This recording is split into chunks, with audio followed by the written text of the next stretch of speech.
mundo entero, sí. En el 85, cuando empezó a nacer de una metrópolis, no era tan común. Entonces, podemos decir que, sin ser una institución de gran solidez y consolidación, sí que estamos ya más allá de de las primeras juventudes, ¿no? Tenemos un histórico de cooperación entre las grandes ciudades, sobre todo alrededor de nuestro tema principal.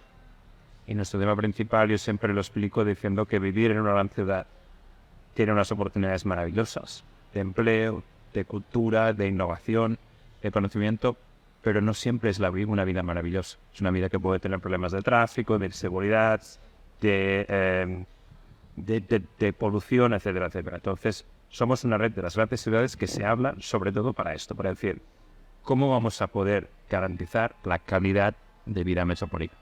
En el 85, que es cuando surge la red, se aprueba también una declaración, la Declaración de Montreal, sobre las áreas metropolitanas. Es darse cuenta de que la ciudad, como la imaginábamos, ha cambiado.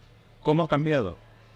Aquella ciudad de límites claros establecidos, aquella oposición que nos decía, aquí está la ciudad, aquí está la naturaleza, o bien aquí está lo urbano, aquí está lo rural, ya no funcionan para describir estos espacios, porque en los espacios metropolitanos no es un blanco y un negro, es un mosaico de territorios más y menos densos, naturales, industriales, de infraestructuras, centros y periferias distintos. Entonces, esta nueva manera de entender la ciudad, esta manera metropolitana de entender la ciudad, necesitaba un cambio también en la manera que las ciudades operaban internacionalmente. Y sobre todo las grandes ciudades, donde estos espacios metropolitanos que muy pronto ya van a ser donde va a vivir la mayor parte de los habitantes del mundo entero. América Latina en esto es pionera, es la región más urbanizada del mundo, pero el resto del mundo no está así. Todos los países de América Latina ahora prácticamente son de enorme mayoría urbanos. Pero es cierto que el ritmo fue distinto. Bolivia, por ejemplo, fue de las últimas en tener una gran parte de la población urbana. Esto en todo Sudamérica y también en Centroamérica y México es un fenómeno fundamentalmente del siglo XX. Y fue muy rápido.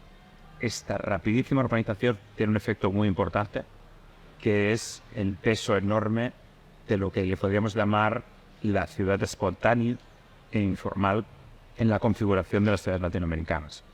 Y las ciudades latinoamericanas tienen que ahora mismo enfrentar muchos retos por esta urbanización tan rápida y muchas veces desde el fondo. Claro, porque eso puede tener muchas oportunidades, pero plantea también problemas muy grandes, ¿no? Uno de los debates que se hacen es que se está vaciando el campo y la gente se está concentrando en las grandes ciudades y ampliando el cordón de pobreza, de desigualdades. Pero usted me está trayendo una mirada más bien optimista. Tiene mucho más desafíos, pero como oportunidades más que una mirada de espanto. Claro, porque qué susto que tengo. Si en vez de mirar la ciudad como lo opuesto a lo otro, lo opuesto a la naturaleza o lo opuesto a lo rural, empezamos a mirar con esta mirada metropolitana a la ciudad como una parte integrante del territorio, empezamos a gobernar la ciudad teniendo en cuenta los sistemas hídricos, los corredores ecológicos, las rutas migratorias de los pájaros o lo que sea, de dónde viene el alimento, la comida, de dónde viene la energía. Si todo esto lo integramos en la gestión de la ciudad, en vez de tener una ciudad que le está dando la espalda a las áreas rurales o dando la espalda a las áreas naturales, lo que vamos a tener con esta visión metropolitana es una ciudad que toma y da, que participa, en la que, por ejemplo, el alimento asequible no se consigue a costa de la pobreza de los campesinos, o en la que el agua limpia para usarlo no se consigue a costa, por ejemplo, de dejar sin agua espacios naturales, humedales o zonas agrícolas. Ahora, ¿de qué depende fundamentalmente tener una visión como la que usted está planteando? Lo digo por los problemas, de repente estoy con mi mente tan chiquitita porque estoy aquí en lo local, pero usted tiene la capacidad de traernos una mirada global, hasta porque ha recorrido no sé cuántos países habrá. Pues hay tres obstáculos a este pensar metropolitano, tres obstáculos principales. El primero es el obstáculo que tiene que ver con lo administrativo, ¿no? A principios del siglo XX, alguien decidió, por ejemplo, pues que la ciudad o el municipio de Córdoba, Argentina, acababa en este riachuelo y más allá era otro municipio, etcétera, etcétera. Pero este riachuelo hace 50 años que está cubierto y que de un lado al otro de esa calle nadie se da cuenta. Nos quedamos con los municipios de unas realidades que ya no existen y sin embargo le pedimos a nuestra ciudadanía que esté súper pendiente de usted aquí le toca ir al ayuntamiento de allí o le toca ir a la gobernación de allí porque este no es el límite. Entonces, el primer obstáculo es administrativo. Estamos atrapados en unas estructuras administrativas que no son capaces de captar esta realidad metropolitana dinámica, cambiante. El segundo obstáculo tiene que ver con la politización. Las áreas metropolitanas se han convertido en actores muy importantes en el territorio, pero también en el mundo. Y entonces los gobernadores de Estado o los gobernadores de gobierno pueden tener un cierto miedo a que este gobierno metropolitano acabe teniendo mucho peso. En muchos países nos encontramos que la principal oposición a ciertos gobiernos, sobre todo autoritarios, se acaba encontrando en grandes áreas metropolitanas. Entonces hay un segundo nivel de obstáculos que tiene que ver con la dificultad no administrativa, política, de verdad, de gestionar de esta manera, de gestionar con una visión metropolitana. Y hay un tercer tipo de obstáculos que ya tiene más que ver con los problemas reales, con lo técnico. Por ejemplo, definir hasta dónde tenemos que gobernar la metrópolis puede ser muy difícil. Es hasta donde empiezan las fuentes de los ríos que abastecen de agua a las ciudades, es hasta donde llegan el área de captación de un aeropuerto. Todas estas dificultades técnicas de definir el hasta dónde no son artificiales, no son discusiones entre políticos para esconder problemas, son discusiones reales de técnica. Y tienen que ver con la dificultad de gobernar un fenómeno que de por sí es cambiante, dinámico y, sobre todo, de límites difusos. Lo metropolitano no tiene esos límites clarísimos de blanco y negro. Aquí acaba una cosa, aquí empieza la otra. Esos límites, estos bordes difusos, hacen que no sea sencillo gobernar el metropolitano. En contrapartida, hacen que lo metropolitano se parezca más a la vida real y no a esos mapas cuadriculados de blanco y negro del pasado. Algunos de esos problemas no se resuelven. Se quedan ahí y se gestionan constantemente. Otros sí se resuelven, pero sí que tenemos una experiencia de gobiernos metropolitanos de décadas, ¿no? Por ejemplo, aquí en Latinoamérica, ¿no? El Valle de Aburrá, que es la área metropolitana de Medellín, ya lleva 4 décadas de atadura, ¿no? Más de 40 años. Ya podemos empezar a sacar versiones. Asimismo, la ciudad de San Salvador tiene una área metropolitana que ha existido durante también décadas.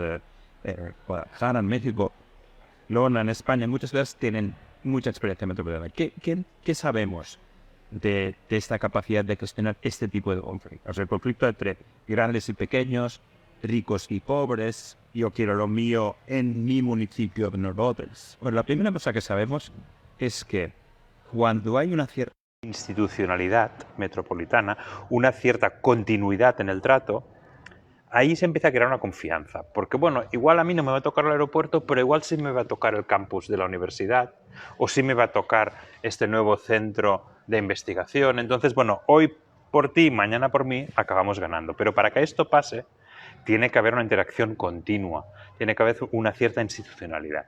Esta es una primera receta del éxito, ¿no? O más que una receta del éxito, es una receta que nosotros decimos con 3 ingredientes y un condimento. El primer ingrediente, que decía, ¿no? Una institucionalidad que hace que la cooperación sea constante y más fácil. Segundo ingrediente, muy importante, la planificación, ¿no?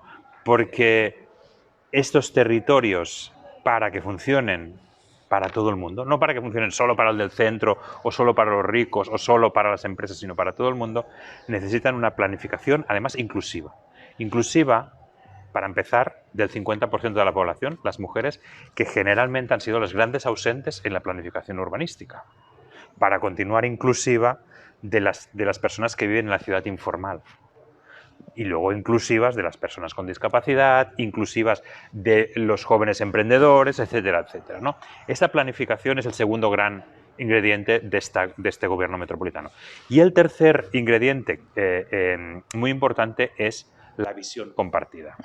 Si una ciudad y sus ciudades vecinas se juntan para solucionar los problemas, pero lo hacen alrededor de una visión de lo que quieren ser en el futuro, que puede ser una visión superadora. En el caso de Medellín, que yo decía antes, ¿cuál fue la visión? Somos la ciudad más peligrosa del mundo, que es lo que era Medellín en los años 80. Somos una ciudad de la que se quiere ir todo el mundo, en la que es invivible. Nuestra visión es darle la vuelta a esto, ¿no?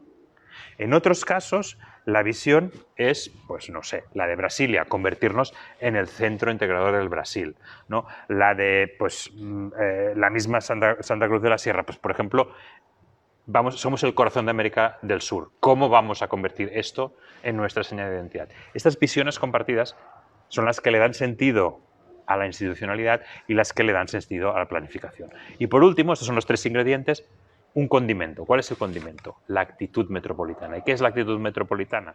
La actitud metropolitana es fijarse como ciudad y como parte del área metropolitana en el todo. Por ejemplo, no vale el alcalde o la alcaldesa que dice, bueno, mi residuo sólido se va para allí, lo enterramos, miro para otro lado, me olvido. ¿Qué me importa dónde? Claro. Mi energía eléctrica, me da igual, a mí mientras me llegue la energía eléctrica me da igual si hay que hacer una represa y destruir un santuario de biodiversidad o me da igual si hay que quemar carbón, ¿no? Entonces, este mirar para otro lado es lo contrario de la actitud metropolitana. La actitud metropolitana es decir, no, yo me quiero proyectar en el mundo, pero para que yo me proyecte en el mundo, yo, ciudad de Barcelona, yo, ciudad de Guadalajara, pueda tener un lugar en esta nueva constelación planetaria de metrópolis, lo primero que tengo que hacer es asegurarme que todo lo de mi alrededor es un sistema que funciona, que el agua, que las rutas migratorias, que el transporte entre las mujeres y hombres de esta zona, todo esto funciona. Si no, si estoy dejando de lado a un trocito de mi área metropolitana, al final, estas metrópolis que se hacen a espaldas de su espacio contiguo son gigantes con pies de barro. Ahora, Jordi, ¿cómo se logra eso? Ahí está uno de los retos, ¿no? ¿Cómo lograr tener en los puestos de decisión política autoridades que tengan una visión integradora, amplia? Pues hay muchas Porque fórmulas. de ahí depende la voluntad y las ganas, Claro. o hay que arrancarle esa visión. Hay muchas fórmulas. Hay fórmulas de arriba abajo. Por ejemplo, Francia. Francia hizo un análisis y dijo, el mundo cada vez más es un mundo de ciudades. Yo necesito que las ciudades francesas, las metrópolis francesas, se proyecten en el mundo. Por lo tanto, vamos a crear una ley y unas estructuras y una financiación para que las metrópolis francesas trabajen, todas las áreas, todos los municipios de la metrópolis trabajen juntos y se proyecten en el mundo. Entonces, desde arriba se crearon las condiciones, los incentivos y los recursos para que las realidades metropolitanas francesas pues creciesen, se gobernasen mejor. Pero también se puede hacer desde abajo. Yo esta mañana he estado viendo a una representación magnífica de la institucionalidad de aquí, cruceña, donde colegios profesionales, donde cooperativas de servicios públicos, donde expertos, donde profesionales, donde economistas, donde empresas arriman el hombro. Y una cosa que me ha quedado clarísima desde el principio es que ya no hay que convencer a esta institucionalidad cruceña del proyecto metropolitano, ya está convencida. Y las preguntas que he tenido esta mañana no era si hay que hacerlo, es cómo.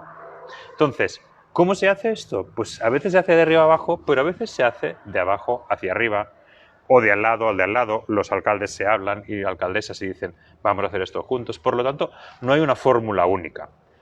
Sí hay aprendizajes. Sí podemos aprender de cómo Córdoba, Argentina, el año pasado, o Asunción, Paraguay, principios de este año, o Bogotá, o París, o quien sea, lo ha hecho. Sí hay aprendizajes, pero no hay un camino único. Cada ciudad con su realidad política, con su realidad social, con su sociedad civil, en el caso de Santa Cruz particularmente activa, va a encontrar el camino que lleve a una institucionalidad metropolitana que, para que sea sostenible, tiene que tener todo un ecosistema alrededor que se lo crea, desde la persona que vive una realidad metropolitana, ¿no? La persona que paga impuestos aquí, pero tiene su negocio en el siguiente municipalidad, pero lleva a su hija a hacer voleibol en la de más allí, pero además resulta ser que coge el avión en dos pueblos más para allá. Estas realidades metropolitanas tienen que verse, las personas, la ciudadanía, tienen que verse reflejadas en cómo se gobierna su metrópolis. Esto es lo que va a garantizar que el proyecto metropolitano no sea el de la alcaldesa X o el de la Confederación Y o el del gobierno Z, sino el de todas y todos. Claro, usted ha puesto en destaque algo que creo que es valioso. Creo que la figura del vicegobernador es importante en eso, ¿no? Tal vez su formación de arquitecto también, y viene enamorado. Pero quiero traer también aquí a la memoria a Alonso, y aquí entra también el maestro, le digo yo, el arquitecto Pedro Ortiz, que usted lo debe conocer, ¿no? Hacen un taller hace 1 año, 2 años, que era de inteligencia metropolitana, alguna cosa así, y desde ahí no han parado haciendo una cosa y otra. Y creo que es central eso, el convencimiento, pero la capacidad también de convencer a otros, ¿no? Usted ha estado hoy en ese grupo que le llama la atención, mañana va a tener la oportunidad de conocer las experiencias de Cochabamba y de La Paz, ojalá que esté el Alto también. Pero son particulares, como dice, todavía estamos comenzando, atrás de muchos que ya han logrado un avance. Pero podemos no pasar tan rápido por encima de Claro. esto, porque lo que va a pasar mañana es inédito. Es decir, Gracias. Este país, Bolivia, que llega comparativamente tarde a la urbanización en el contexto latinoamericano, pero que ya está ahí, tiene 3 grandes metrópolis de dimensión regional y global, que son el Alto La Paz, el Canata, la de Cochabamba y la de Santa Cruz. Mañana, por primera vez, ellas solas van a hablar entre ellas de qué papel quieren jugar las grandes metrópolis bolivianas en el mundo. No vamos a pasar rápido por eso. Esto es importante. Esto es importante porque todas estas discusiones que ahora comentaba están llevando a que se esté llegando a un debate nacional sobre la cuestión metropolitana y cómo esto es importante para que Bolivia se sitúe en el mundo también a través de sus grandes metrópolis. También a través de las grandes metrópolis. También a través de su Estado, también a través de sus empresas, a través de sus personas talentosas, todo. Pero en este caso, en un mundo en el que las grandes metrópolis se están convirtiendo en actores de primerísimo nivel en la lucha contra el cambio climático, en la batalla por la innovación, en la batalla por los derechos de las mujeres, de la digitalización, etcétera, etcétera, es importante que un país como Bolivia diga cuál es el papel que van a jugar nuestras metrópolis en estos debates. Claro, o sea, lo inédito va a ser, es primera vez que se van a reunir todas, primera vez que se van a hablar, pero lo bonito es que no solamente va a quedar en eso, como si no fuera suficiente, sino que van a poder escuchar y recibir esa visión global que es la que le va a tocar aportar a usted. Exacto. Nosotros, nuestra vocación es exactamente esta, es decir, usar el espacio de metrópolis como plataforma de intercambio, de aprendizaje entre ciudades y entre realidades metropolitanas que a veces nos pudieran parecer muy distintas y que luego se parecen mucho. Un tema que nosotros tocamos mucho, por poner un ejemplo, es el de los cuidados. Los cuidados como una parte central de cómo se gobierna la ciudad. No, nosotros sabemos que en la mayor parte del mundo son las mujeres las que llevan el peso en casi de media 3 veces más que los hombres del trabajo no remunerado, del trabajo de cuidados de los niños, de las personas enfermas, etcétera, etcétera. Pues bien, esto para nosotros es un elemento central de la vida metropolitana, al cual muchas veces la planificación y la gestión urbana le ha dado la espalda. Ya lo hacían las mujeres. Ya está. Ya está. ¿Para qué vamos a pensar más? No, pues de repente ahora hay una serie de ciudades que han dicho, no, es que esto es central en la vida de la ciudad y vamos a hacer políticas que apoyen esto. Bogotá, pues Montevideo, Rosario en Argentina, etcétera, etcétera. De repente hemos descubierto, tirando de este hilo, que en Amán, Jordania, por ejemplo, estaban trabajando con un sistema de formación profesional que acababa siendo un sistema de cuidados bastante parecido con el de Bogotá. De repente hemos descubierto que en Seúl, Corea, había iniciativas muy parecidas a las de Rosario. De repente hemos empezado a tejer hilos y darnos cuenta que los aprendizajes con Asia, con el mundo árabe, con África, son mucho mayores de lo que esperábamos. Estamos demasiado acostumbradas y acostumbrados a ver que la cooperación internacional tiene una dirección. De norte al sur, de Europa a África, de Estados Unidos a América Latina. Y con agendas ya determinadas también. Claro, claro, esto no es neutro, esto no es neutro. Pero además, justamente en metrópolis, donde tiene mucho peso lo que se llama el sur global, nos damos cuenta que los aprendizajes más relevantes, los momentos, las epifanías, los momentos de revelación, no se producen con las ciudades adelantadísimas y riquísimas del norte de Europa. Se producen diciendo, pero oiga, mira cómo han hecho esto los brasileños, mire cómo han hecho esto en Indonesia, fíjese usted cómo en Sudáfrica han resuelto esto, con menos dinero, con menos recursos, con más ingenio. Hoy mismo, aquí, en el Gran Santa Cruz, hemos estado por un espacio natural precioso, las lomas de arena, y sin embargo, de camino para allí, en los arbustos, estaban llenos de bolsas de plástico. Sí. Esta es una visión que a mí me suena. Yo la he visto en Senegal, la he visto en Marruecos, la he visto en Tailandia, pasa en muchos lugares, ¿no? Pero resulta que hay algunas ciudades que han resuelto este tema. Y no son Copenhague, ni Nueva York, y Tokio. Son Kigali, la capital de Ruanda, o Nairobi, la capital de Kenia, donde hicieron una regulación muy estricta para que no se puedan usar bolsas de plástico de un solo uso. Bueno, resulta que aquí la innovación nos viene de donde menos nos esperábamos, de la ciudad africana que no tenía ningún recurso para lidiar con los residuos y que encontró una fórmula que funciona y además muy bien. Por eso digo que los aprendizajes en una red como Metrópolis son muy horizontales, muchas veces sur-sur, y muchas veces se aprende no solo de los otros, sino que se aprende lo que has hecho tú bien. De repente dices, oiga, pues sí que tenemos un sistema bueno nosotros de gestión de las aguas y no nos habíamos dado cuenta. Porque aquí todo el mundo nos está preguntando, oye, ¿ustedes cómo hacen esto?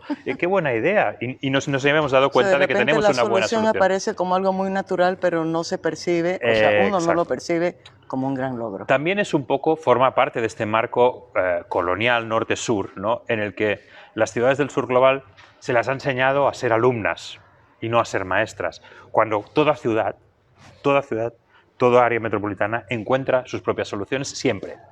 Porque lo que no puede hacer una alcaldesa o un alcalde es decir, no, mire, lo siento, esto no va conmigo, ¿no? Da igual que sea de su competencia o no, cuando la ciudadanía tendrá un problema, al primero que se van a girar y decirle, oigan, es a su autoridad local, que sea alcalde, gobernador, lo que sea, prefecto, es lo que se llame, ¿no?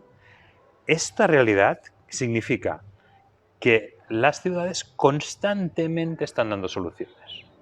Más o menos buenas, más o menos, digamos, eficientes y tal.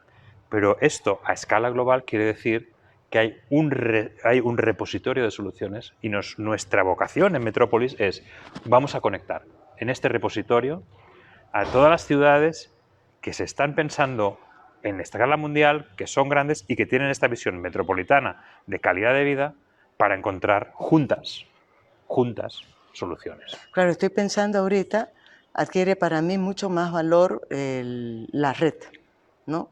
Porque Metrópolis, porque precisamente a través de ustedes es que se pueden conocer estas experiencias y sacarle provecho.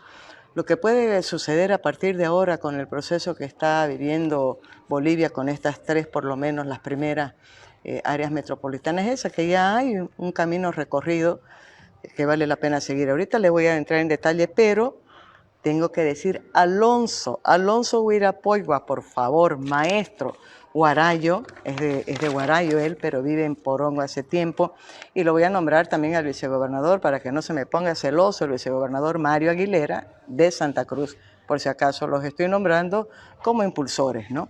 Ahora, sí me interesa que precisemos algo que yo veo que tiene énfasis en la nueva gestión de Metrópolis que le toca a usted, ha asumido en abril, ¿correcto? En mayo del ¿Mayo? año pasado, sí. Entonces aquí está mal dado el dato. 16 de abril del 2023 tengo yo. Voy a pedir cuentas al que me ha pasado esta información equivocada.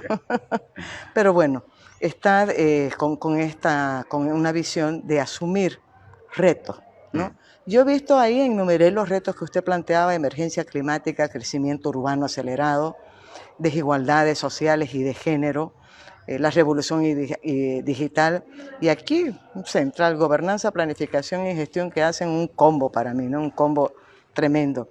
Cuando habla de desigualdades, por supuesto, yo planteo como un gran problema el tema de la exclusión, ¿no? Y también de las migraciones. Ahí hay un problema de mucha gente en situación de calle. En el San Pablo Sí. me he sorprendido de ver como nunca, mucho más que otras veces.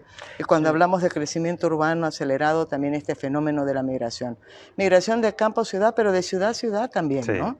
La migración no es un problema, es una solución. Es una solución a problemas individuales terribles, ¿no? Y la solución que encuentra la persona es irse a otro lugar. Donde puede tener oportunidades. Donde puede tener de mejores vivir. oportunidades, porque aunque a algunos os gusta mucho viajar, la gran mayoría de la gente lo que le gusta es vivir más o menos allí donde nació, ¿no? Hay una minoría de gente inquieta, pero la mayor parte de la gente que emigra no lo hace para ir a ver mundo y para aprender nuevas culturas, lo hace por necesidad. Por necesidad. Exacto. Y la migración le ha proporcionado a millones de personas a lo largo de la historia vidas mejores. Por lo tanto, la migración en sí no es una cosa mala. Pero la migración tiene efectos donde en el lugar de recepción, y tiene efectos que no podemos olvidar de donde parte la migración, ¿no? Sabemos aquí mismo en Bolivia que hay zonas de alta emigración donde los niños y adolescentes están creciendo sin madres y padres que están fuera, donde los propios mercados locales han quedado completamente desarticulados por la desaparición, porque se va físicamente la gente que se queda, a veces gente mayor, sin recursos, sin servicios, etcétera, etcétera. Entonces, esto no es tan bonito, ¿no? Sí, llegan remesas, se ayudan, pero también hay una realidad. Y de la misma manera, al lugar de llegada, las ciudades que llegan, evidentemente estas personas aportan su ingenio, sus ganas de trabajar, su creatividad, mil cosas, y hacen de las ciudades, como esta ciudad, como Santa Cruz, ciudades diversas, interesantes, calidoscópicas, pero cuando lo hacen muy rápido, cuando lo hacen de modo desordenado, cuando la ciudad no puede dar cabida, por ejemplo, con vivienda digna, se generan situaciones de indignidad. No son culpa de la inmigración ni de los inmigrantes, pero tampoco podemos pretender que no están pasando. No podemos vivir en un mundo que nos niegue la realidad de personas que están viviendo sin los mínimos de dignidad, personas que están viviendo a veces al margen de la formalidad, o personas que, por ejemplo, para poder encontrar su espacio de vivir, están invadiendo espacios naturales, están viviendo en lugares peligrosos, etcétera, etcétera. Entonces, nuestra organización, pero yo creo que en general todos los diálogos de ciudades, no tratan a la inmigración como un problema por ser inmigración. O como una amenaza. Ni una amenaza, pero es real, es cierto que para la buena gestión de la ciudad, no podemos no tener en cuenta que la inmigración genera unos retos de gran magnitud. En América Latina ahora mismo hay enormes crisis migratorias en marcha, en América Central, en Venezuela, en Haití, las condiciones de vida son durísimas. Esto genera movimientos migratorios y esto genera sufrimiento por parte de los migrantes, esto genera situaciones de indignidad. Entonces, las migraciones construyen ciudades, son aliadas de las ciudades, pero no vamos a idealizar la dificultad en gestionarlas. Como suele pasar, fijarse en los inmigrantes, cómo viven en la ciudad, es como fijarse en las personas con discapacidad, cómo viven en la ciudad, o fijarse en la mujer, cómo vive en la ciudad. Siempre que uno se sale de la visión hegemónica, descubre muchas más cosas sobre su ciudad. Descubre los lados menos amables de la ciudad. Descubre las dificultades que pasan las personas. Por esto, si hacemos ciudades que sean mejores para los inmigrantes, que sean mejores para las personas discapacitadas, que sean mejores para quien sea, van a ser mejores para todas y todas las personas que viven, no solo para estas personas. Ahora, Jordi, si uno tuviera que establecer una lista de prioridades, son muchos los retos que hay, ¿no? Y a la par, por supuesto, también que usted habla de retos y de oportunidades, ya las tenemos claras, pero también están las amenazas y las debilidades en estos procesos. Pero si tuviéramos que hacer unas listas de prioridades, porque uno no puede meterle mano o comenzar así, vamos con todo, ¿no? Sí. Uno tendría que hacer qué tipo. Depende mucho, por supuesto, las particularidades de cada zona, pero conociendo la experiencia que tiene, viendo todo lo que están haciendo, ¿cuáles serían? Hasta aprendiendo de los errores de los otros. No hay duda ninguna de que ahora mismo la prioridad que se ha situado arriba de todo para las ciudades es la transformación que tiene que ver con el clima. Por un lado, con la necesidad de disminuir la aportación de los espacios urbanos a la crisis climática, porque el 75% de las emisiones del mundo vienen de los espacios urbanos, por ejemplo, por lo tanto, las ciudades son culpables de alguna manera, ¿no?, en su conjunto, pero sobre todo también porque la crisis climática ya ha llegado a las ciudades. Desde Montevideo hasta Teherán, desde Barcelona hasta Ciudad del Cabo, crisis de déficit hídrico brutales amenazan a las grandes ciudades. A la vez, las inundaciones, las trombas de agua, corrimientos de tierra, etcétera, etcétera, se han convertido cada vez en más frecuentes y cada vez en más mortíferas en muchas ciudades del mundo por causa también de los nuevos fenómenos climáticos, ¿no? La estación de los huracanes en el Caribe, por ejemplo, se está alargando y se está profundizando. ¿Esto qué quiere decir? ¿Que es el único tema? No. Pero que ahora mismo, si usted me pregunta qué es la prioridad, de qué quieren hablar, en qué cooperan, en qué es lo que están aprendiendo, este es el punto uno. Este es el punto uno. Después de este punto, hay diferentes versiones de dos puntos más. Uno es, ¿cómo hacemos para que la tecnología nos ayude a gestionar esta escala inaudita en la historia humana, de ciudades de 1, 3, 10, 15 millones de habitantes? Esto nunca lo ha habido en la historia, ¿eh?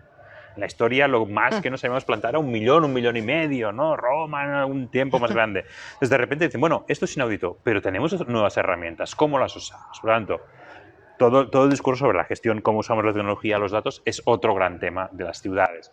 Es un reto, pero también es una oportunidad. Y el tercer gran tema es el que hablábamos antes, es el de la cohesión. Las ciudades podrían ser el gran punto de encuentro, pero en muchos casos son espacios de exclusión, de confrontación, son espacios de sufrimiento para algunas personas, ¿no? La experiencia, para volver al tema más importante, me parece a mí, que es el de género, porque afecta a la mitad de las personas, ¿no?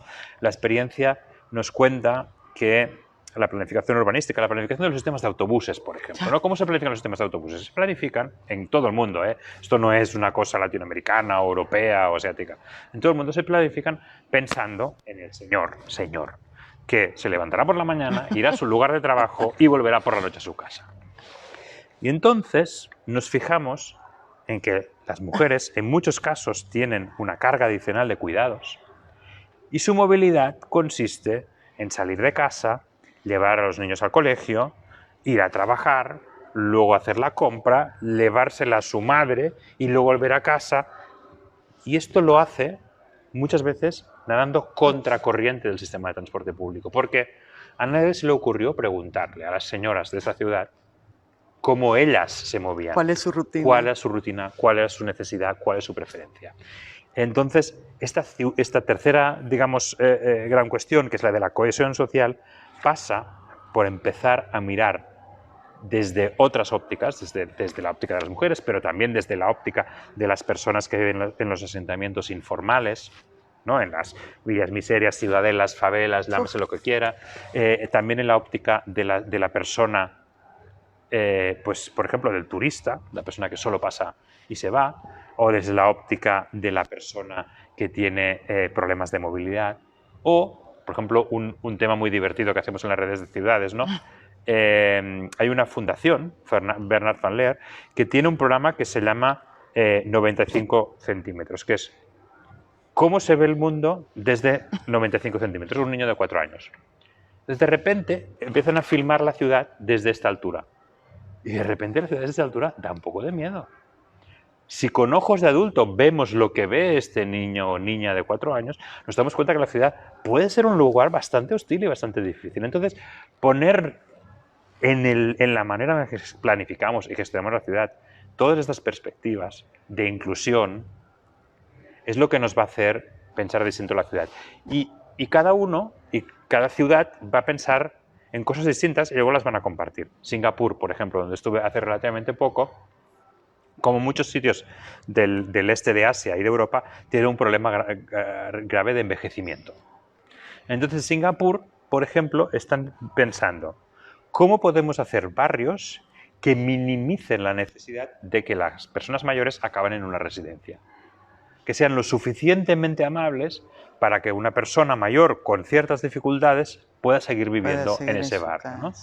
Entonces, bueno, pues con lo que aprendan las ciudades de Singapur o las ciudades coreanas y europeas sobre la gente mayor, y lo que aprendan pues Bogotá y yo que sé, quien sea Montevideo sobre las perspectivas de las mujeres, y lo que aprendan pues cualquier otra ciudad que usted me diga, ¿no? El Cairo sobre las personas con discapacidad, entre todas estas ciudades iremos aprendiendo a hacer esta ciudad más inclusiva para todo el mundo. Esa ciudad que no deja en el andén, ¿no?, a una parte de la población. Mire usted, estoy pensando ahorita, yo soy enamorada de un pueblito, una comunidad, se llama Santa Ana de Velasco, que está en la Chiquitania. Chiquitita, 800 habitantes tiene, ¿no? Y uno de los dramas que estaban planteando era que se estaba vaciando, o sea, los jóvenes no tenían, no hay secundaria hasta el final, no había cómo darles oportunidades de trabajo y se estaban yendo. Entonces han comenzado a inventar a través de un proyecto de FLADE proyectos que son productivos para generar alternativas, recursos, mantener a la escuela de música, que es el alma de ese pueblo, es la escuela de música, ¿no?, para que los chicos se queden. Pero eso comenzó como un esfuerzo muy solitario de la comunidad, la más chiquitita, y ahorita está todo el mundo enamorado de lo que está haciendo Santa Ana y lo quieren replicar. A veces lo que cuesta también es eso, ¿no?, esa capacidad de escucha y de ver las experiencias que hay en otros lugares. Pero quiero agarrarme de unas cosas. Usted hablaba de este sentimiento metropolitano, hasta me lo anoté por aquí. ¿Cómo era? La actitud. La actitud metropolitana. Actitud metropolitana e inteligencia metropolitana. Lo mismo, diferente, se unen. ¿Y cuán determinante es eso para poder de verdad avanzar en este proceso? Porque usted mencionó así de paso el tema de las favelas, ¿no? Claro, uno de los problemas por el crecimiento muy rápido de las ciudades y la llegada de mucha gente y todo, es que los municipios o las autoridades, lo que fuera, como esté distribuido, organizado esa ciudad, no tienen la capacidad para darle respuesta, solución a las demandas de servicios, de trabajo, lo que fuera. Y se van creando estos cinturones de pobreza, ¿no? ¿Cuánto pesa ahí eso? Una visión, una actitud metropolitana, pero además lo que vienen repitiendo acá, me estoy cansada de escucharlo, ¿no?, al vicegobernador con el tema de su inteligencia colectiva. Es muy importante. A ver, la inteligencia colectiva tiene dos vertientes. Una vertiente que es, así como yo he explicado antes, cada ciudad busca sus soluciones, bueno, cada individuo, cada familia, cada subcomunidad también busca sus soluciones. Y la suma de estas soluciones pueden ser muy valiosas para gestionar lo común, ¿no? Hay una inteligencia colectiva que es entender y aprender de las personas, de los habitantes, y llevarles dentro del proceso. Esta es una vertiente de la inteligencia colectiva. Hay otra vertiente que nos permite hoy en día la tecnología, que es entender mucho mejor cómo funciona la ciudad a partir de un buen uso de los datos, a partir de un buen uso de la tecnología. Combinando estas dos, combinando la inteligencia que viene de la persona que busca sus propias soluciones, que participa, que contribuye, con lo que nos cuentan los datos, es verdad que tenemos una capacidad inaudita en la historia, de nuevo, para mejorar muchísimo la vida de todas las personas de la ciudad. Esto es esto es lo que sería la inteligencia, ¿no?, la inteligencia metropolitana. Pero para que esta inteligencia funcione, tiene que haber alguien dispuesto a escuchar.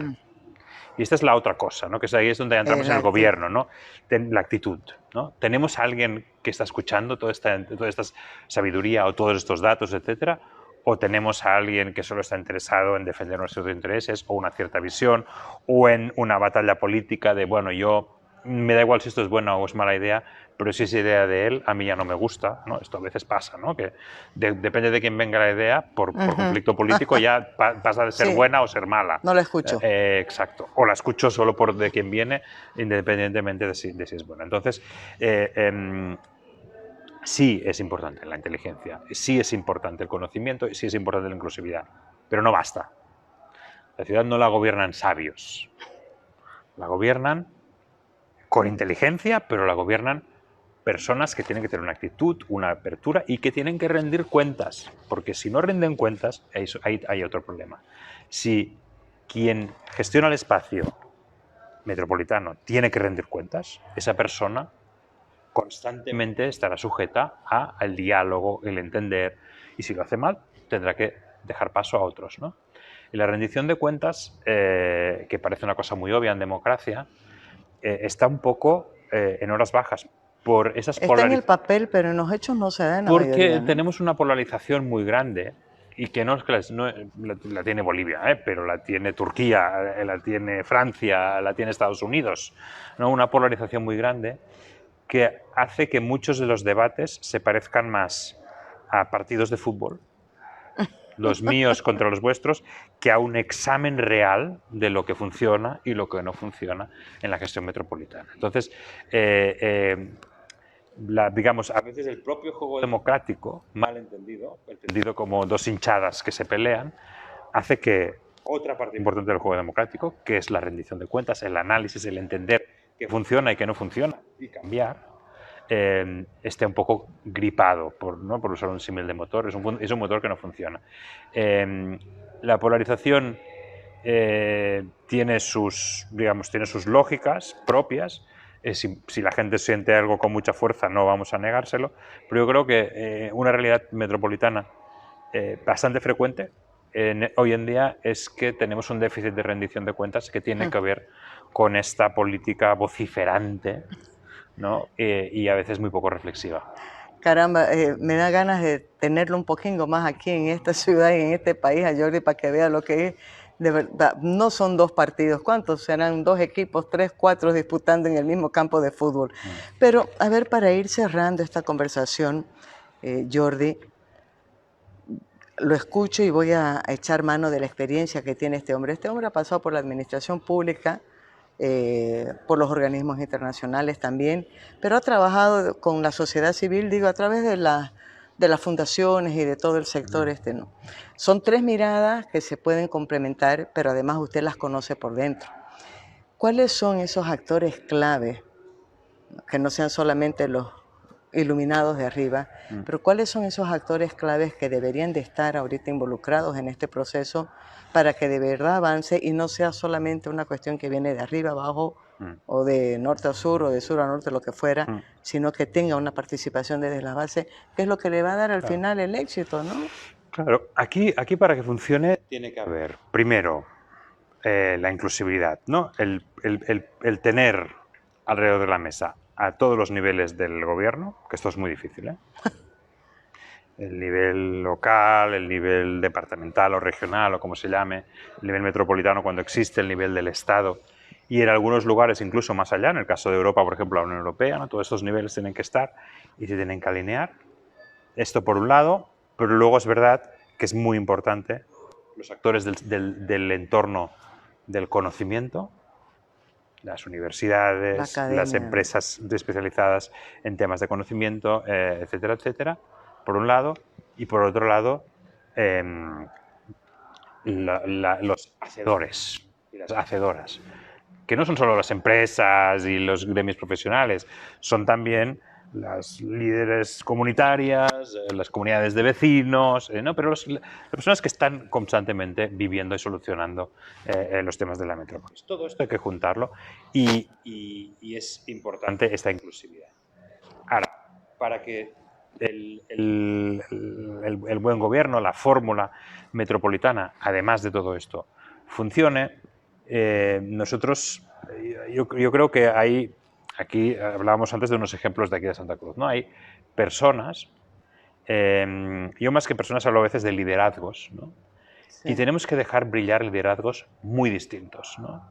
El liderazgo del grupo de estudiantes del segundo B del instituto que han forzado al ayuntamiento a cambiar el sentido de la calle porque pasaban muchos coches, ¿no? Este liderazgo, el liderazgo del arquitecta que sabe más de toda la ciudad, sobre todo las teorías globales del urbanismo, el liderazgo del pequeño empresario que ha roto con los moldes y ha conseguido crear un nuevo sector económico en la ciudad.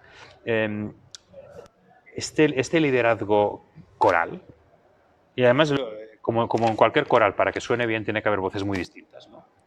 Una coral que todos tienen la misma voz no hace música bonita. Este liderazgo coral me parece a mí esencial.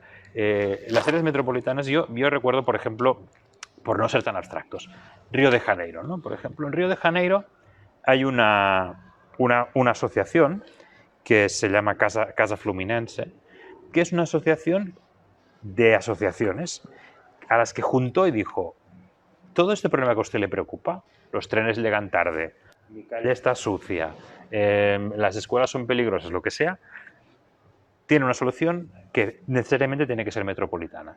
Vamos a trabajar juntas para que haya un proyecto metropolitano. Entonces tenemos, por ejemplo, un liderazgo de la sociedad civil diciéndole al Estado de Río de Janeiro: queremos gobernanza metropolitana, porque si no, nuestros problemas de trenes que llegan tarde, de calles que no son seguras, de lo que sea, de aire que no se puede respirar, no se solucionarán.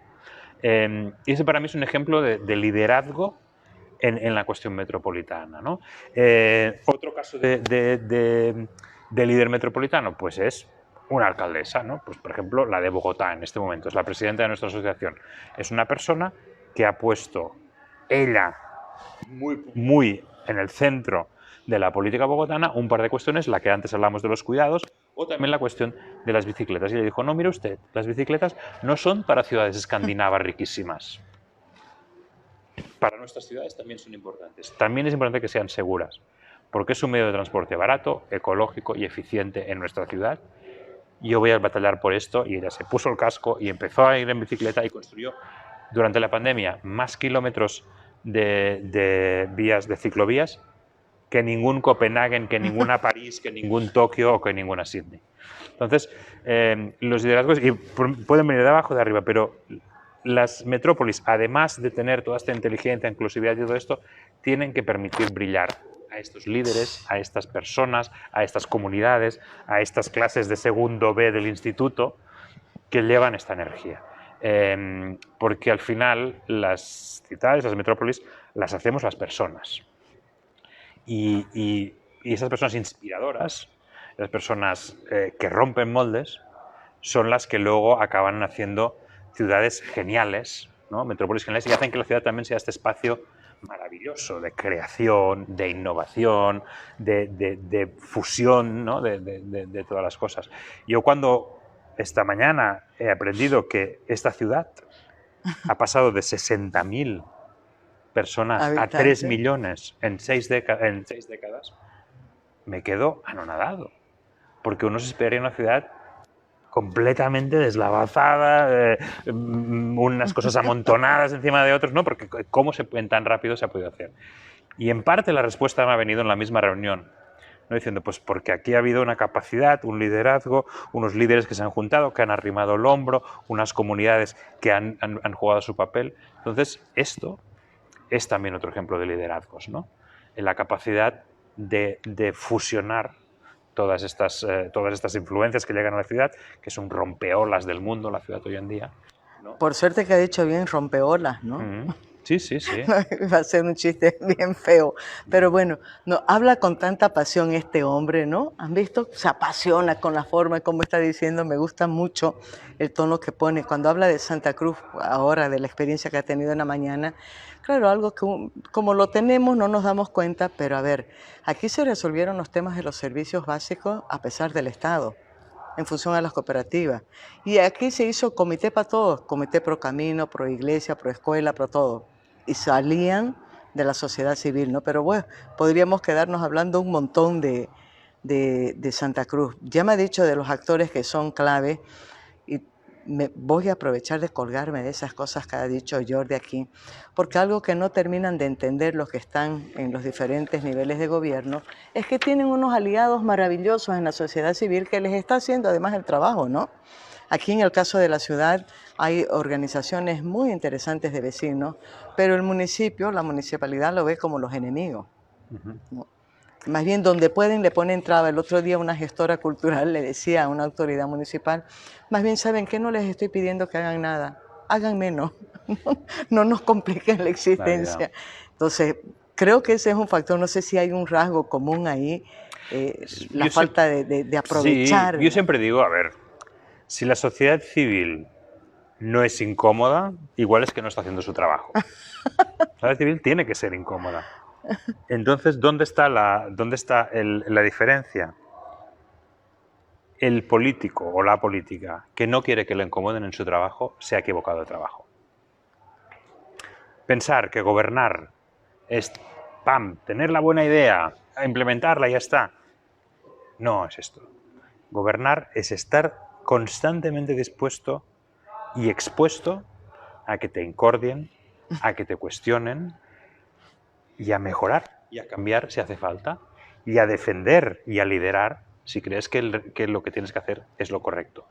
Pero el político, la política, que esto le incomoda, que esto le parece superfluo, y sobre todo el que intenta suprimirlo, es el que no va a generar esa ciudad inclusiva, metropolitana, abierta, crisol, y capaz, sobre todo, de superar los retos de una metrópolis del siglo XXI, que son complicadísimos. Y amable para vivir, ¿no? Amable de vivir. Sobre todo, lo Jordi, más importante. ¿Qué nos perderíamos como ciudad, como metrópolis, como sociedad, si no somos capaces de verdad de ver que aquí tenemos mucho más oportunidades que amenazas y que hay retos que sí se pueden asumir y alcanzar? ¿Qué nos perdemos? Pues una ciudad que no se ve en este, digamos, marco metropolitano.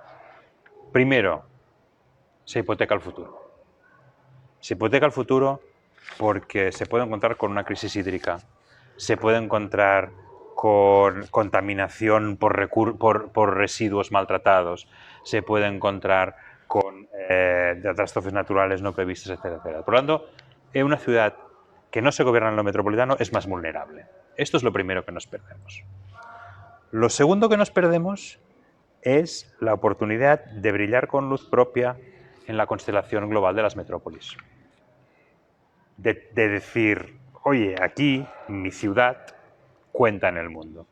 Y gracias a esto conectamos, crecemos, generamos oportunidades para nuestros jóvenes, etcétera, etcétera, ¿no?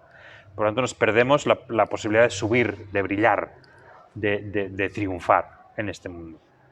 Y tercero, les estamos privando a nuestras ciudadanas y a nuestros ciudadanos de oportunidades para una vida mejor, para una vida más práctica, para que tener que pagar el impuesto aquí, llevar la hija a hacer voleibol allí y tener el colegio en el municipio de más allá no se convierta en una pesadilla, para que no tenga que pasar una mujer tantas horas en el transporte público porque ese transporte público no ha sido pensada para ella, o para que no tengan nuestros hijos y nuestras hijas que respirar aire demasiado contaminado. Entonces, estamos hurtándoles a la ciudadanía calidad de vida, y esto también me parece a mí una gran pérdida, ¿no? Estas serían las tres cosas, yo creo, que nos perderíamos. Me ha encantado la segunda. Claro, bueno, las tres son importantes. A ver, la segunda ha dicho, hasta poéticamente lo ha dicho, ¿no? Brillar con luz propia en la constelación, ¿qué más? Global de las metrópolis. Bueno, hemos comenzado de tarde con luz maravillosa y miren ustedes, ya salió la luna aquí en el cielo cruceño. Jordi está, ya lo estamos queriendo secuestrar, no podemos, pero lo estamos enamorando para que vuelva a Santa Cruz. Con todo el gusto. Ha ido a las Lomas de Arena, le ha encantado las Lomas de Arena. Estoy fascinado con las Va a ir a Lomas de Arena. Porongo, le va a encantar Porongo, y cuando vuelva va a ir a la Chiquitania, va a ir a los valles, va a ir al Chaco, va a ir por todas partes. Con gusto, ¿Ah? con muchísimo gusto. Y mañana va a poder conocer un pedacito de Cochabamba y de La Paz con las experiencias que van a compartir en el encuentro. Mañana, mientras nos vean los espectadores, las tres metrópolis bolivianas, por primera vez, estarán hablando juntas de cómo se quieren proyectar en el mundo. Muchísimas gracias, querido Jordi. Gracias a vosotras. Gracias.